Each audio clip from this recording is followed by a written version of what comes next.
I could, all right, go this way. Hello all, and welcome to Land of Confusion, the show for members by members where we interview members, and this time we're interviewing She. And we've been trying to get this all together, and here's my co-host, Dawn. Hello. Hi. Welcome, She. Thank you. Glad to be here. I appreciate the invitation. Yeah. So normally we've been, before we get too off track, I try to get through the member questions first. Because we tend to get off track. Yeah. So Mule Skinner Weasel Wrangler asks, how's the sheep wool business these days? Oh, good question. Not great.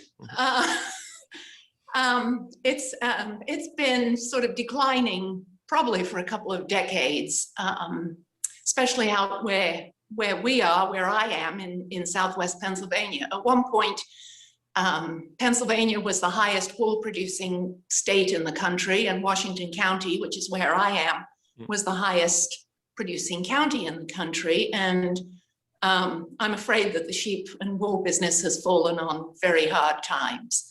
So Frank and I had 100+ sheep for a couple of decades, and we got them shorn every year. We sent our wool off to the co-op, we sent the lambs to the auction, and we were pretty invested in the wool business, although it's never been a profitable thing for us. But I'm down to about 20 sheep now and sort of winding things down. The going price for a small producer for wool is about $1 a pound. You get about 6 or 7 pounds off an average size sheep, and you can pay, if you have to have somebody come and shear them for you, $3 to $4 to get them shorn. So it's really not a very lucrative endeavor anymore. Although I understand that wool is increasingly popular worldwide as a fabric, but I think about half the wool population in the world comes from Australia and China. Oh, okay. Not from me. Yeah, I heard that definitely New Zealand was the one that was the real lamb capital of the world. Well, I think it is in that there are more sheep than people in New Zealand. So density per acre, I think that's probably true. But I think Australia makes or produces somewhere between 2 and 3 times as much wool as New Zealand. New Zealand's beautiful, though. It's one of the places on my bucket list I'd like to go. That's great. Yeah. Well, it's interesting. The wool market. I don't know anything about it. What would cause it to go up or down? Is it just perhaps it's just not profitable for smaller individuals to be involved, and maybe big wool is taken over? I think that's part of it. Unfortunately, United States wool, just in general, doesn't have a great reputation. The finest wool, merino wool, comes from Australia and New Zealand. And that's another odd thing, because Washington County at one point was the largest producer of merino fleeces in the United States, and possibly beyond, I'm not sure. But part of it is the quality of the wool. The weather cycles make a huge difference. If it's very hot or very cold or very damp or very dry, there's all sorts of things that can influence the quality of the fleeces. And I think some of it just is the volume of production, and the small outfits don't really have the control that, say, Texas, California, Utah, Wyoming, I think, are the big wool producing states these days. I had no idea. That's fascinating. And of course they have, in most cases, I think they have much more consistent climate than we do up here in the sort of soggy, damp, alternately humid monsoon and, dry, scorching and freezing temperatures that we have here. Yeah. It's tough on the sheep, I would guess. Tough on the sheep and tough on us when, they have problems in the middle of winter. Very tough.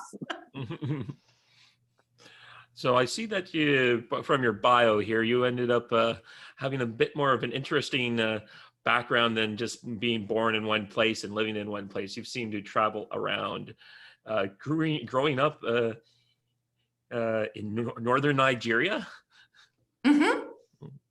Dad was in the colonial service. That's how we ended up there. What's that like? I have no idea. Well, I'm sure it's very different today because I was in the area that is now riddled with Boko Haram and,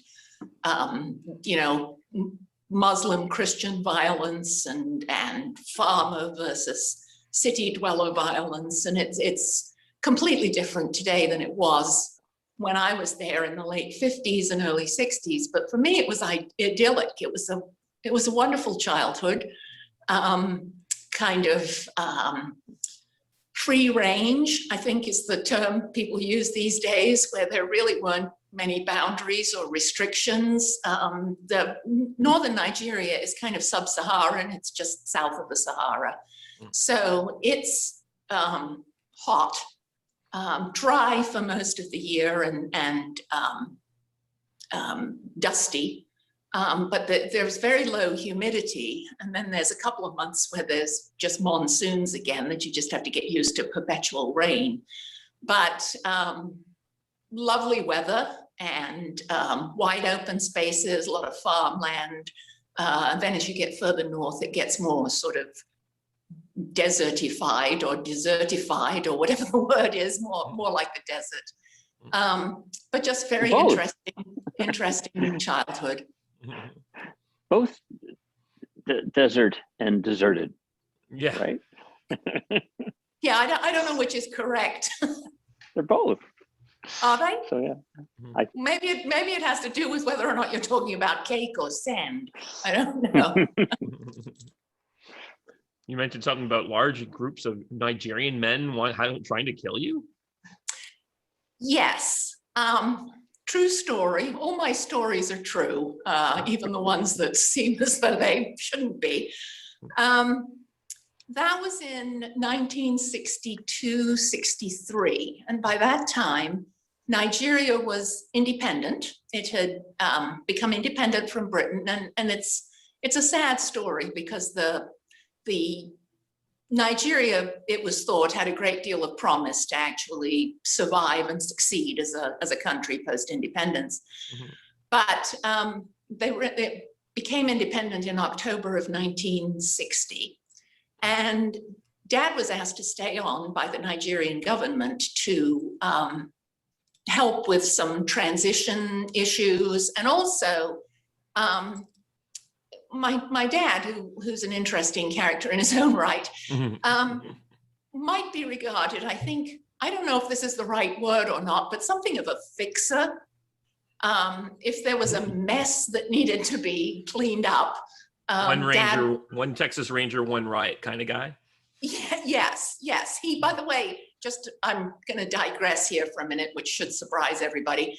That's what we do here. One of his duties when he was in Nigeria, while it was still a colony, and when there were riots, one of his duties was to ride on his horse into the middle of the riot, brandishing a quarterstave and actually reading the riot act. That is an actual thing, and he used to do that.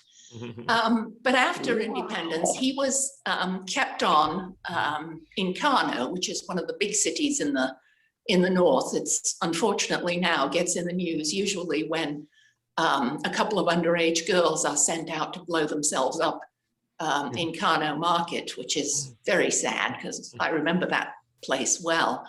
But the emir of Kano was thought by many to be corrupt and disreputable.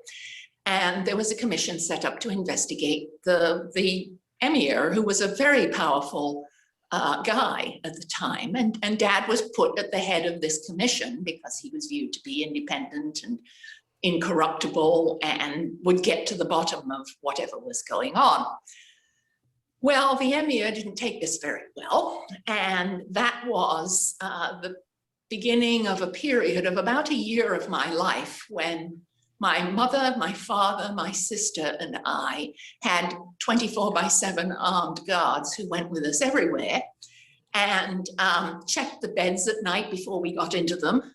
One time, they did find poisonous snakes in the bed. They would do juju. Old school. Yeah. Oh, man. There has to be a certain That is level of old sophistication school. when you're a guerrilla in Nigeria. It's not like we can just go down and get grenades. No, we got to put the poisonous snakes in the bed. Poisonous snakes in the bed. They buried goats. There's a ritual whereby you slit the throats of 3 goats. Or 4 goats, I guess, in this case, because there were 4 of us. You slit their throats and then you bury them for 3 days and then you dig them up to see if they're still alive. And it's a bit like, I think it's a bit like dunking the witch, you know. Yeah. You really can't win. They dug up the goats after 3 days and all 4 goats actually were still breathing, which was supposed to indicate that they weren't going to be successful in killing us. But it was a scary time. And at one point they did put out, the emir and his henchmen did put out a report that made the British papers that the 4 of us had been killed. He was sort of taking a victory lap and announcing to his supporters, you know, that he had won and that we had been wiped out, rubbed out. That'd be a great newspaper headline. That'd be a great. You don't have the newspaper, do you? I don't know if my sister still has it. I did. The last time I saw it was right before Dad and my brother and sister and my mom went back to England. So I don't know if she still has it, but Fake I've seen news. it. Yeah.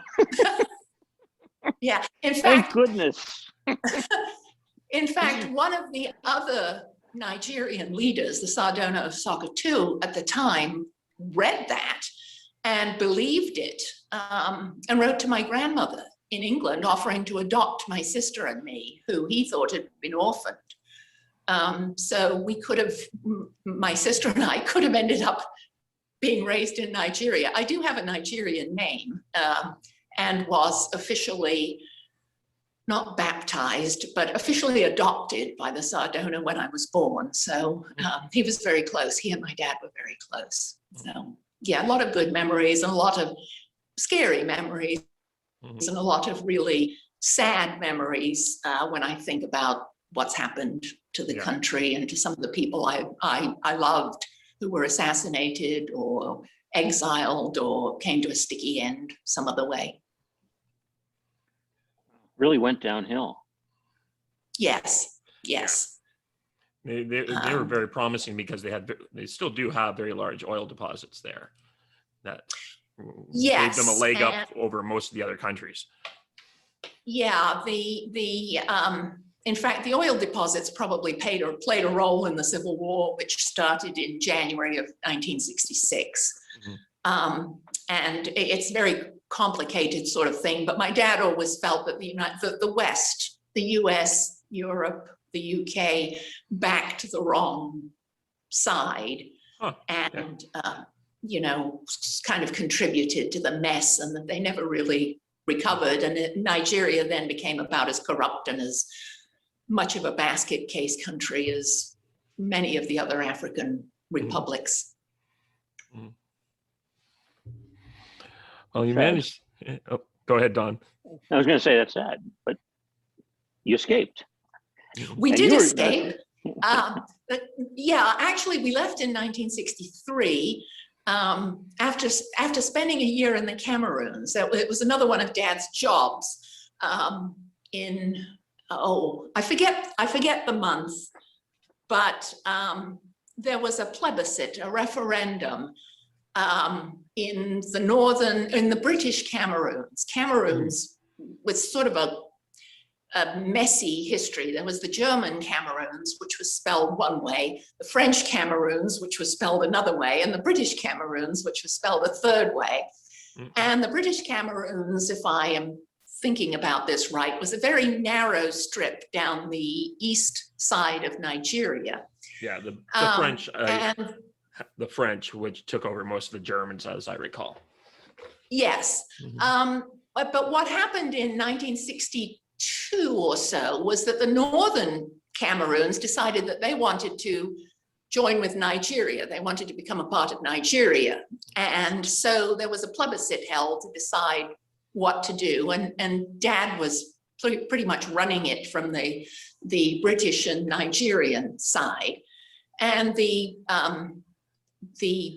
result there was that the northern Cameroons went with Nigeria. The southern Cameroons joined with French Cameroon, and the whole package, which had been run by the United Nations, the UN then left. But by that time, Dad had made a few friends and quite a few enemies at the UN, one of whom got him to the States. And that's how we got to the States. Somebody said, you should come to America and write a book, David. And he said, well, get me there then, and I will. And that's how we ended up at Harvard we moved here 3 weeks before Kennedy was shot. And Dad was a fellow at their Center for International Affairs, where he worked for Henry Kissinger. And we were there for a year before we moved to Pittsburgh, where he taught until he retired as a professor of African languages and history. So did he ever write the book? Yeah. Oh, yeah, I think he wrote 12 or 13 books, none of which you've ever heard of. No, but did he write about the experience the experience he had that you should write a book about it. Write his adventurous life. The book that he wrote about his experiences is the one that I excerpt from time to time in Ricochet posts. I'm supposed to be editing it for publication. The books that he wrote that were published before he died, the 12 or 13 of them, were either history, textbooks, stories of ethnic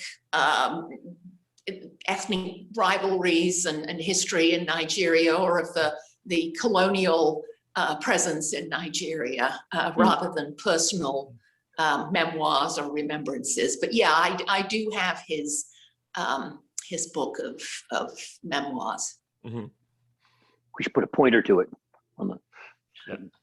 I can give you. There's several posts. Probably the best known one is one called Gagara Yasin, which tells about his exploits with a witch doctor, which probably has been the most popular of the ones that I've written. I like to kind of try them out. Dad's prose style is rather Dickensian and exclamatory and convoluted, and I try and regularize things a bit and make it a bit less dense. And then try it out on Ricochet, and people are very kind and seem to like them. So yeah. Sweet, that's great. Yeah, reminds me of a story I once read. This is not from Africa, but it's about a group of British soldiers are fighting in Burma in World War II, and the Japanese are on retreat. So the British soldiers camp down for the night, and the Japanese, they can see them a little way away, and they're like, well, it's going to be a hard fight tomorrow. And then in the middle of the night, all the British sentry, everyone in the British camp wakes up, and they hear all this shooting and screaming coming from the Japanese camp. And the next day, like 12 or 13 Japanese come in and surrender, which almost never happened. Turns out the Japanese had built their encampment on top of like the local crocodile encampment, and they just went wild in the middle of the night. I thought you were going to say they were on the anthill. Yeah, no, it was just like suddenly the crocodiles just fed on the Japanese, and it was What? Where was that? It's somewhere in Burma. I'd have to locate the article. Yeah, so I like that weaponized crocodile. Yeah, very interesting idea. I like that. Yeah. So you now we've left your basically you ended up going to boarding school for a while, and then you got a degree in what? Would be shocking to everyone here, I'm sure. English literature. And it was during that time, well, actually it wasn't during my undergraduate time much, but it was when I was a teaching assistant graduate student that I became interested in my future husband, shall we say. And we got married in 1981, and he was a professor of English literature with a concentration in medieval studies. And then we moved out to the country in 1986. So we lived in an absolute dump in Pittsburgh for the first 5 years we were married, with motorcycle gangs across the street and drug addicts crawling out of the woodwork and throwing, they'd have parties in the middle of the night and I'd wake up to hear them puking in the bushes in our garden. So it was all we could afford, but it wasn't a very salubrious environment. So we moved in 1981, and I've been in the country ever since. I understand you built your own house. We did.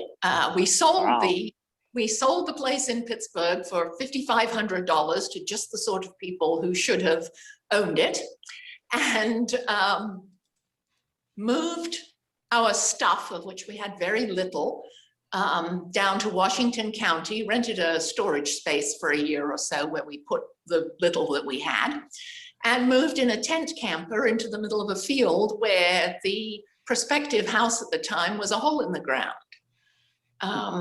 And then we built the house, had a well drilled, had to put a septic field in because there's no water service out where we are. There's no natural gas. We had to extend the electric service down, I think, 3 poles to the driveway to get it to our property.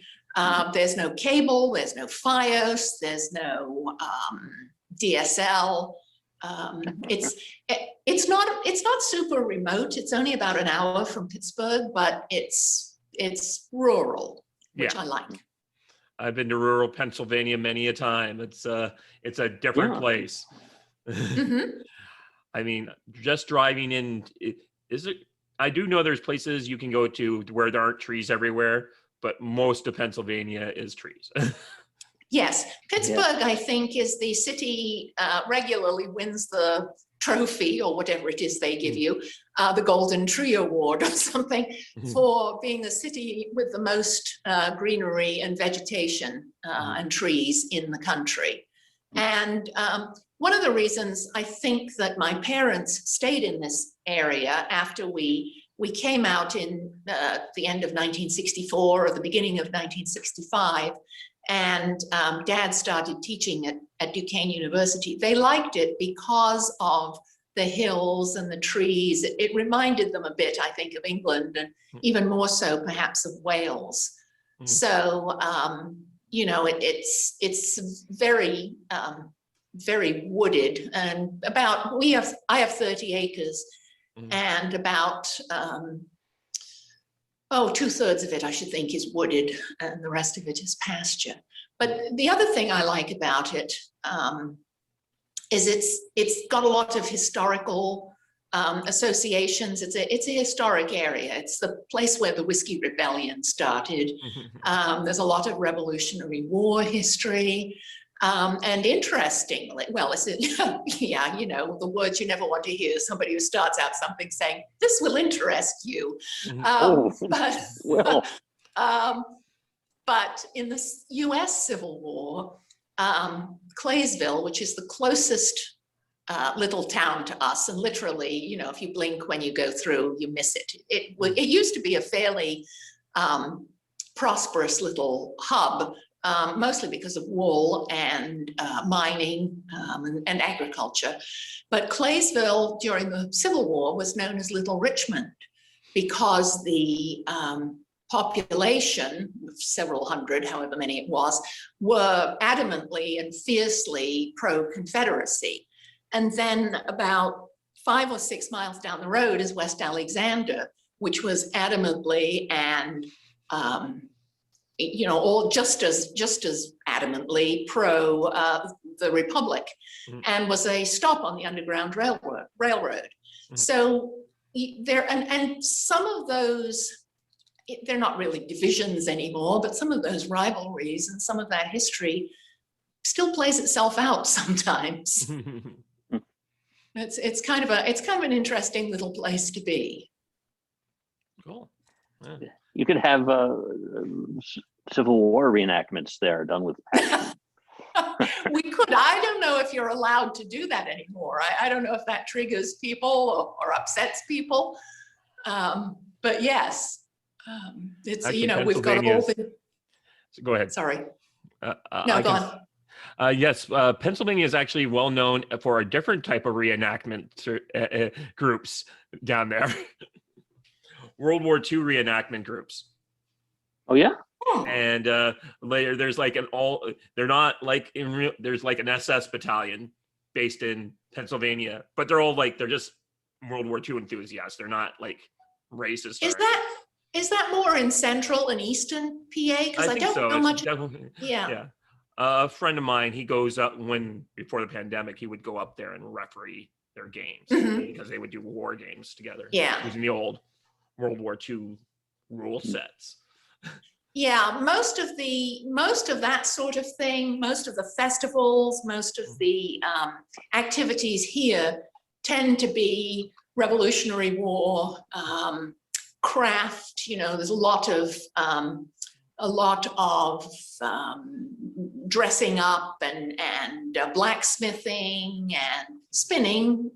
Some of the things that I do as butter well. churning. Yes. Butter churning. Sheep shearing, a perennial favorite of some of the festivals is the sheep to shawl contest, where they actually start with a sheep which gets shorn, and then you've got spinners there, a sort of usually a pickup group of spinners spinning like mad into yarn, and then you've got the weavers with their looms, and they end up with a shawl that, you know, you can put around your shoulders. And there's usually 3 or 4 of these teams competing to see, you know, both the fastest and the finest and the, you know, prettiest and all this other stuff. So that is great, and also fun. An excellent problem in logistics. But sheep to shawl, I love it. That's great. Yeah. So I see that you started off, while your husband was working as a professor, you were doing something a little differently, and maybe more into Don's field of expertise as you became. Oh yeah, that's right. That's right. Well, yeah, I was lucky because I kind of fell into a career which I never expected either to like or even to have. Where after I got out of the bachelor's program at Duquesne, I went back as a teaching assistant in the master's program. I was everybody's least favorite English teacher, the freshman composition teacher. And you earn a pittance and work like hell, and everybody hates you. I mean, that's pretty much it. But I actually quite enjoyed that. I mean, I really liked the teaching. But at the end of that, I wanted to be a technical writer because I love to write. And I'm good at writing manuals and instructions. And I had discovered about myself by that point that I was fairly good at taking reasonably technical concepts and translating them into something that a normal person could read and understand. So that was what I thought I wanted to do. And Pittsburgh was at the time either first or second in the country in terms of Fortune 500 company headquarters. There were tons of them. There was Koppers and Rockwell and US Steel and Bayer and, you know, just on and on and on. And I thought, oh, surely I can talk my way into some sort of, you know, thing at one of these companies. Well, I couldn't. It was 1976, and I think it was right around the time that companies started to go mad for business degrees. And if you didn't have a business degree, they didn't think that you could possibly function in, the liberal arts was kind of this wispy thing, and an English degree, oh, for God's sake, what do they know? So I couldn't get a job, and I ended up temping for a while. And then I got my first post-college real job, which was as a receptionist at a small law firm in Pittsburgh. And after I'd been there for about 6 months, they got something that at the time was called a word processor. And it wasn't a PC. This was 1979, early 79, I think. It wasn't a PC, and it wasn't a piece of software that ran on some other device. It was a proprietary word processor thing. The company that I worked for was called NBI, which they said NBI, nothing but initials. Yeah. You know NBI? Oh, yeah, Don knows yeah. everything. Wow. I thought they were out of Colorado or something. They are in Colorado, Boulder. They opened their first office over the Celestial Seasonings manufacturing plant. And it was my key.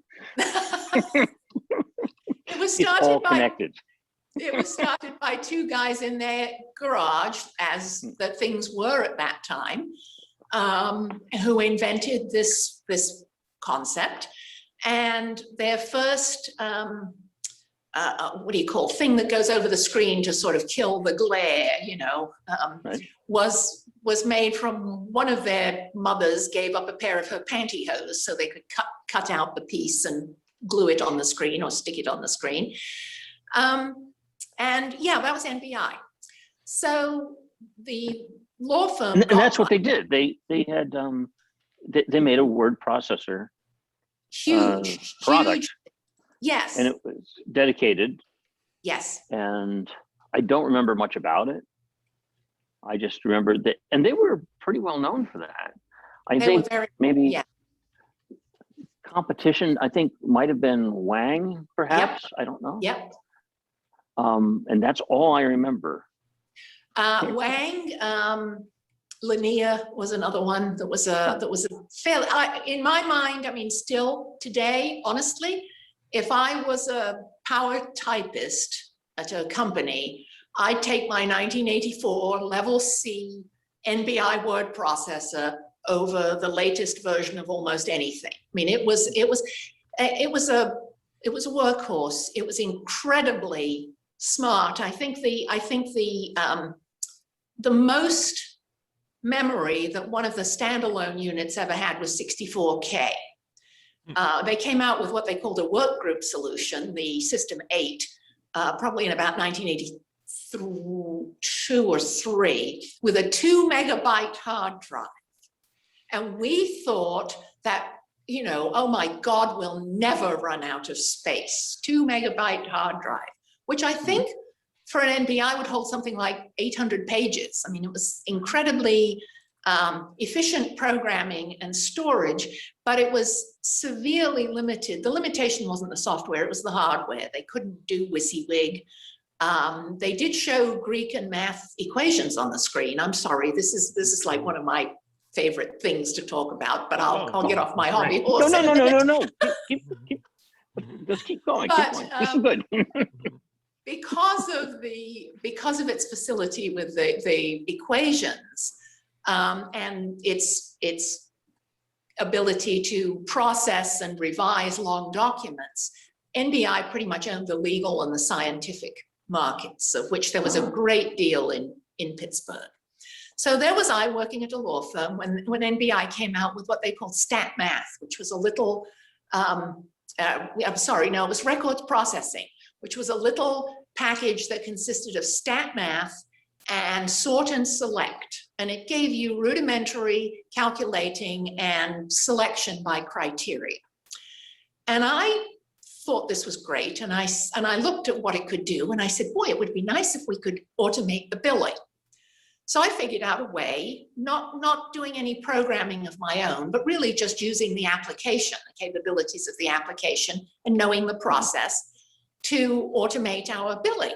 Well, NBI saw this, they loved it, and they began to not sell it because it was really just a use of their application, but they began to train their support reps to do the kinds of things that I had figured out to do. And long story short, long story endless, whatever, they hired me when NBI opened its first branch office in Pittsburgh. They'd been selling through a dealer until that point. So that was how I got into the IT field. And I've never had a formal computer science class. I've had a lot of OJT, hell of a lot of OJT over 30 years, and done a lot of in-service and, you know, seminars and the things that they send you off to and all that other stuff. But at the time, they were looking for people who could hold their own in a crowd situation or while giving a demonstration. They liked people who had a training background, because part of my responsibility was to train the women, and they were all women secretaries who were using them. And I loved it. That was my first IT job. I used to come in the mornings to train the class, and I would find secretaries sitting on the floor outside the office because their husbands had dropped them off on the way to work, because either they didn't drive or they didn't have a car. So they were dependent on somebody. Sometimes the sales reps would pick them up at their homes and bring them in so that they could get to the office. And they'd be sitting there waiting for their first day of class, crying their eyes out because they didn't want to give up the typewriter, and they were absolutely scared to bits of this new thing that they didn't know, you know, how they were going to use it. Mm-hmm.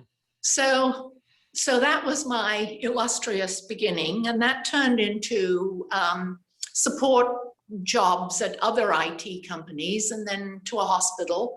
And in 1990, I went to Washington Hospital, which is the community hospital in about 10 miles, 8 or 10 miles from where I live. And I was there for 20 years. And when I retired, I was basically the person who was in charge of all of the desktops, the servers, the local and wide area networks, the support for all of that. So, hey, a quick question. NBI, back to NBI for just a moment. What did they deliver the final output on? Was that like an IBM Selectric connection? Oh, no.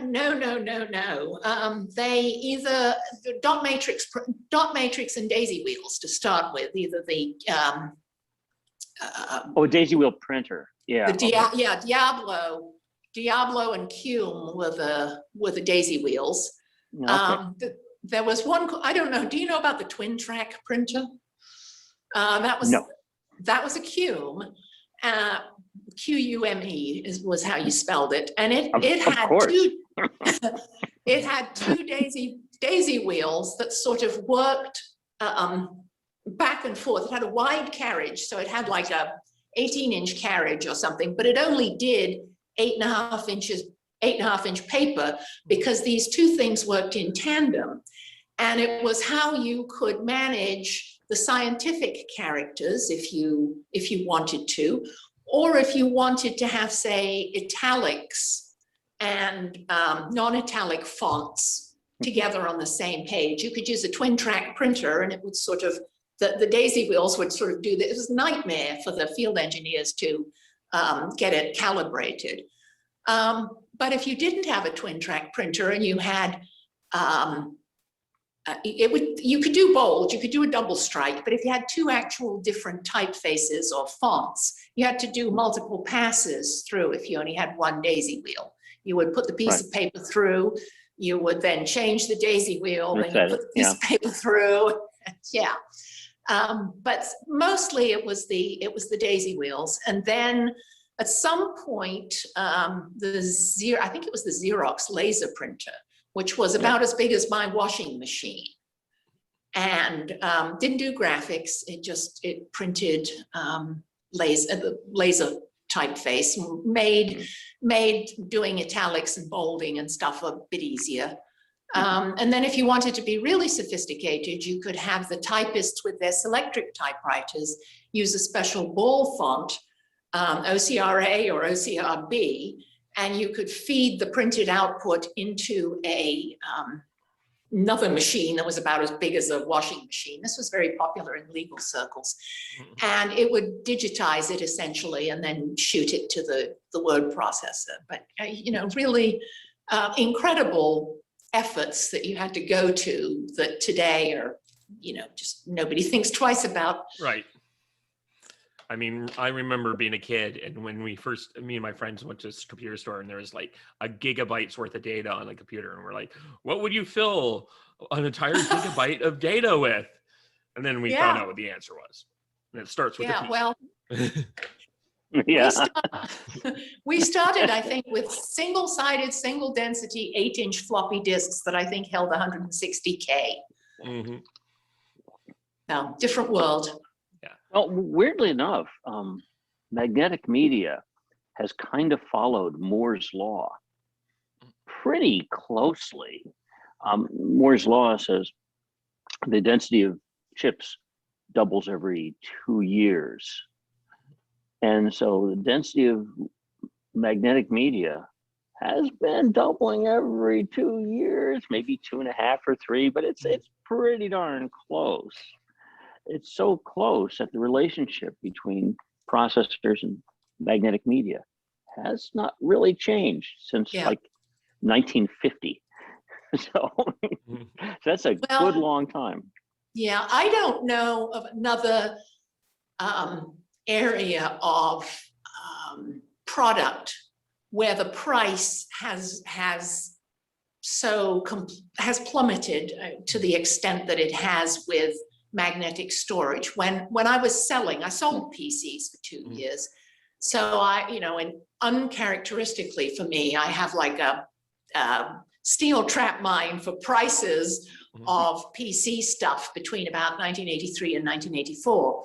Well, you visualized, you had a visual relationship with them. You saw them all the time, right? That's right. And it was important to me, what the list price was and what I sold it for, because and what the dealer cost or the branch cost was, because that was, affected my income. Yeah. But when the original PCs came out, they had 35-watt power supplies, which really couldn't support hard drives. You usually blew the power supply if you put the hard drive in a 5154 PC, I think was the model number of the first ones. But a company called Plus, which, no, that was the brand, I think it was Quantum, came out with something called a hard card, which was a hard disk on a card that fit in the PC slot. So the original PCs, I think, had 5 slots that ran directly, got their power through the motherboard. And you could get away with putting a hard card in a PC. I sold thousands of them to coppers because they had all these old PCs that they wanted to upgrade. You could put a hard card in an old style PC with a 35-watt power supply, and it was safe to do so. The original hard cards were 10 megabytes, and they were $895. And I sometimes still, on occasion, do the math when I go out and I buy myself a new, backup external hard drive. I think the last one I bought was 5 terabytes. And I think it was $99 or $119 or something for 5 terabytes. And I do the math of, I wonder at 1984 prices, how much this would have cost me. Millions and millions of dollars. Right. And then if the other way, if you do it, if the Plus hard card, 10 megabytes, how much would that have cost at 2021 price? And it's, millions of a penny. It's unbelievable. Mm-hmm. I'm weird, I know, I'm sorry. No, that's good. I like that. No. It's just incredible. That's fascinating to me. Well, the price of other things is going up considerably. Mm-hmm. So, yes. So the ratios of these things just gotten out of control, really. It's crazy difference. Back so many years, A megabyte cost you a fortune. In a house, no problem. You know, $5,000. you know, get a Volkswagen Bug was $2,500 not too long ago. Mm-hmm. Yeah, the house that my parents bought after they got married in the UK, which they held on to all the time we were in Nigeria and all the time we were in the States, they held on to it. They bought it for £1,800 in 1951, I think. So £1,800. However, I don't know what that was in dollars, and doesn't really matter. That's probably about 3 when times they, as much as American dollars. I think. Yeah, I think probably something like that then. Right. Yeah. Yeah, but when we sold it in 2009 or 2010, I think it was £218,000 Okay. that it sold for. So, you know, something appreciated over 200 times. Is that 2,000% if it appreciates 200 times? Mhm. Something like that. That bit I 2020 don't times. know. 2,000% But it's is incredible. 20 I mean, times. a good investment, Yeah. especially since they didn't have to buy a house when they went back to the UK in 1978, by which time prices were starting to escalate. Yeah, rampant inflation does that. Yeah. So I'm glad I didn't follow that investment advice to invest in hard disk drives in 1970. Yes. That would have turned out really bad. Yeah, who was the company whose hard drives was it Seagate, whose hard drives were so bad they ended up making a sort of reef in the Gulf of Mexico out of. Oh, I don't know that. Oh yeah, somebody, their quality control problems were so bad they ended up making like a coral reef out of hard drives for the creatures, which I think was, you know, was pretty successful actually. But yeah, maybe it was Quantum. I can't remember. Well, I don't know. No, I haven't heard this one. I just remember the story about Atari. My connection's going again. About what? Sorry. My connection was off for a second there. So the Atari 2600 game consoles, and they had to dump like 100,000 game cartridges in the middle of the desert. I have an Atari 2600, by the way. Mm-hmm. Oh, of course you do. That's great. Yeah. And an 800. We started with the Atari 400s. There was a very robust and active Atari users group in Pittsburgh that Frank and I belonged to, and he used to program games, player missile graphics. We used to play around with programming the Ataris. That was fun. Yeah, they ended up making a movie about it, and they ended up digging up this treasure trove of old games once upon a time, a few years ago. Oh, yes. Shooting Arcade and Pooyan, which was a very strange name for a kind of a fun little game, and Frogger and Pacific Coast Highway. And I think we had all of them. And I've still got most of them. And the last time I tried it, everything still worked. You need a PC or a television with a, what's that thing that looks like S-video connector, I think was what it. Oh, the little thing that modulates it up to channel 3 or something, right? Yeah. Modulator. I learned to program on an IBM 5100, which was a tape. It was sort of a precursor to the PC, and it had a tape drive, and the business school at Duquesne was letting professors take them home for vacation time. And Frank brought one home one Easter and then promptly retired to bed with a foul cold.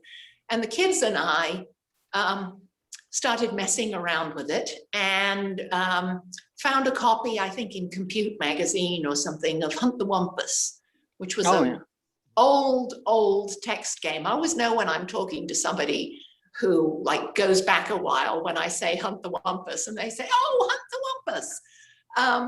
We typed it in, and that was how I started to learn about how programs worked. That was really my first experience. And then the kids and I found that we could change the text messages, because the text messages were things like bats, and I smell a wampus, and all this kind of stuff.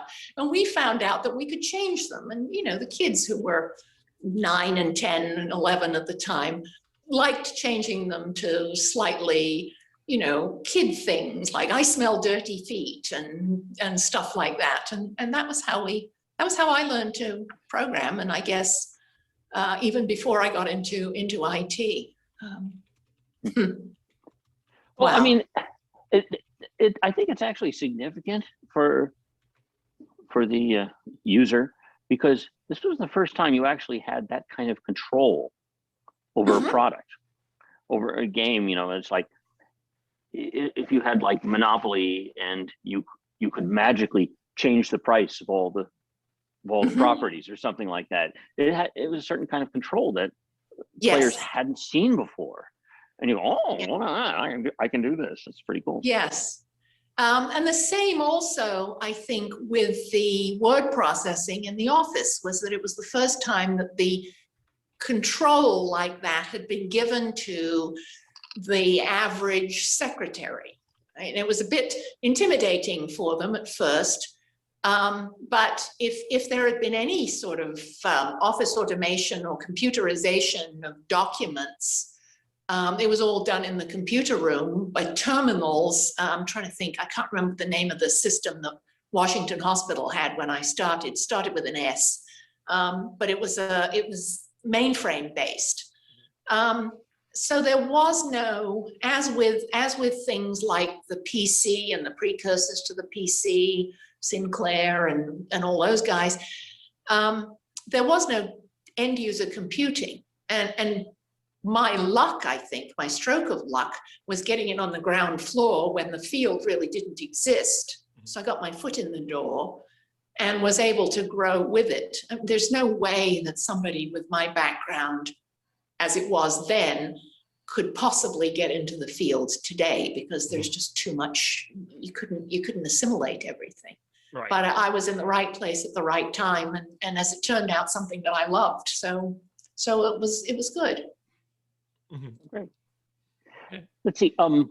One recently, you did the Mark Twain post on Ricochet. Oh, the jumping frog. The frog of Calaveras County. Classic. Yes. And I noticed, especially as I live, it's about 2 hours in that direction. You got hung up there for a second there, and Don. I've the town there is called. I'm sorry. So the town that takes place in is called Angels Camp, California. Mm-hmm. Uh-huh. And it's about 2 hours this direction. Mm-hmm.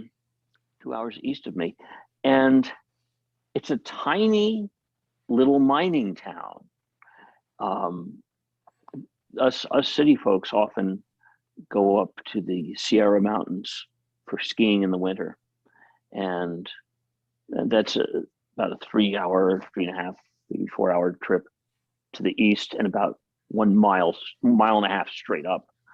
And it's really beautiful, but it's mostly uninhabited. There's almost no, these tiny little towns along the way, and Angels Camp is one of those. It's a tiny little town with a rickety little main street. Now, was it a mining? Sorry, was it a mining camp? Is that where the name came from? Or? Yeah, there were a lot of them. There was one called Chinese Camp or something. That was Chinese immigrants were miners there. There's a number of them, mining towns. Well, it was a gold rush, right? Yeah. So there are a lot of them there, and they're beautiful, quaint little places to stop on your way to go skiing up in the Sierras. And a lot of people just who like living in rural areas just end up living there, getting away from the city, or just having a summer house or something. It's quite beautiful. Oh, I'm sure it is. Yes. So I've been in Angels Camp a few times, a whole bunch of times. Where with Mark Twain. So Mark Twain, his career is really interesting at that point, because he was just at the beginning of his writing career. He got a job working for his brother, I think at the time, something to do with the Nevada Territory, because it was just newly discovered, newly being settled land. I think it was before the gold rush, maybe about the same time. I guess about the same time as the gold rush. And that was the story, the Jumping Frog story that started his career as a writer. That was published and syndicated, and it took off from there. But it's a remarkably tiny town. And I find it hard to imagine how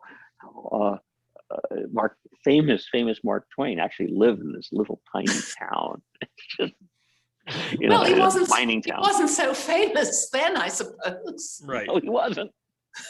No, he wasn't. So there you go.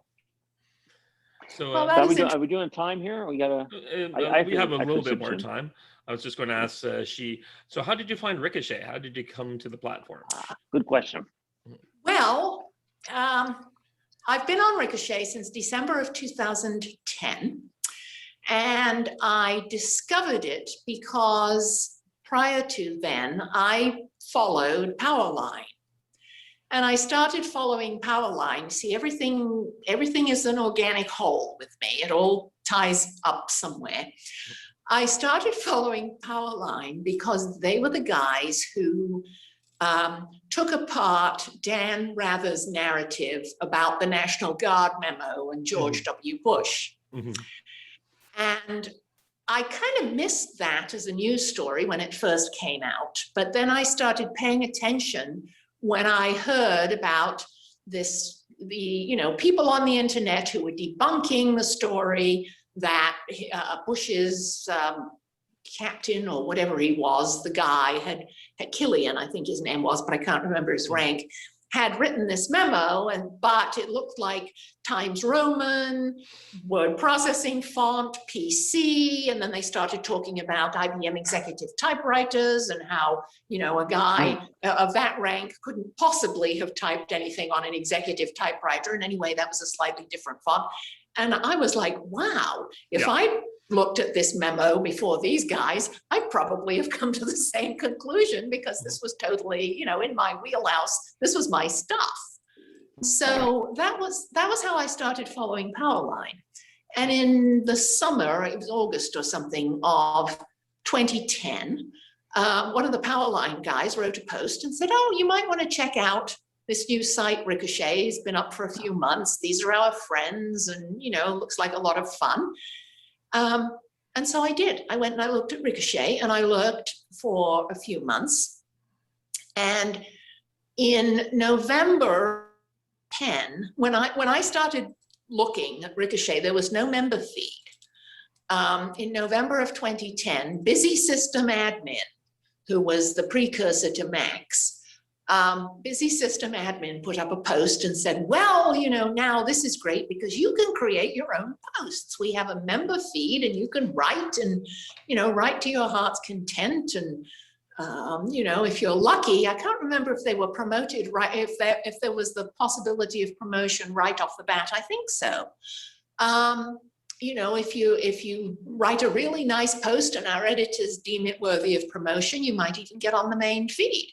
So I thought, well, this is great.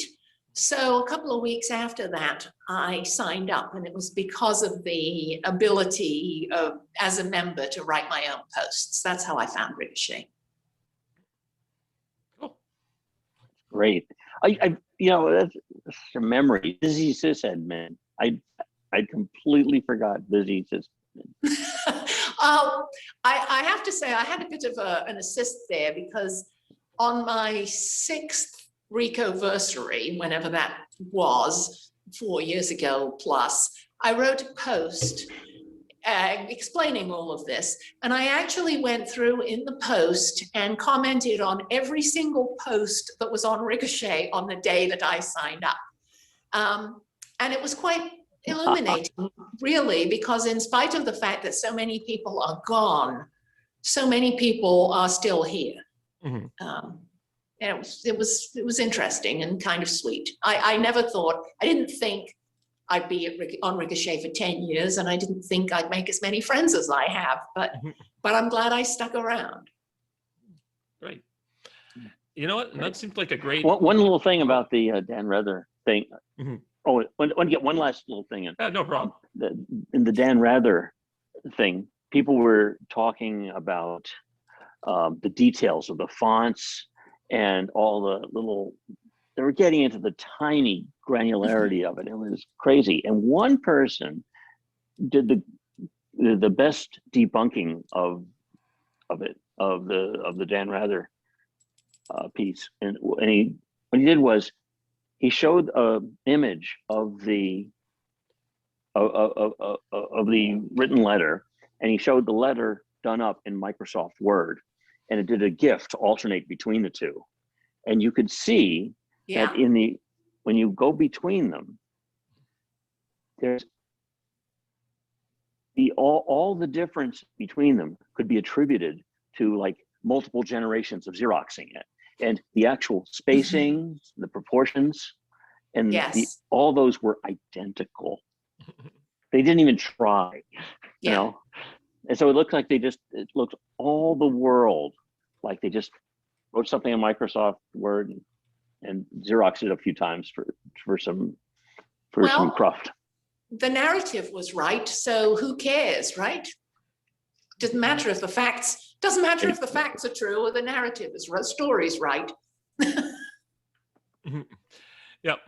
Well, I think this is kind of a great place to end it. We're seeming to have a little bit of internet connectivity, the three of us. So I think we'll be. I think we've been talking an hour. That's usually a good time. We are to go. And I'm getting a little hungry, so I want to thank you for coming on. And finally, thank you so much. Well, thanks for having me. Thanks. Okay, and I guess we'll see you and everyone else in the comments on Ricochet. Yes, I hope so. Okay. Bye-bye. Thanks. Bye-bye. Bye-bye.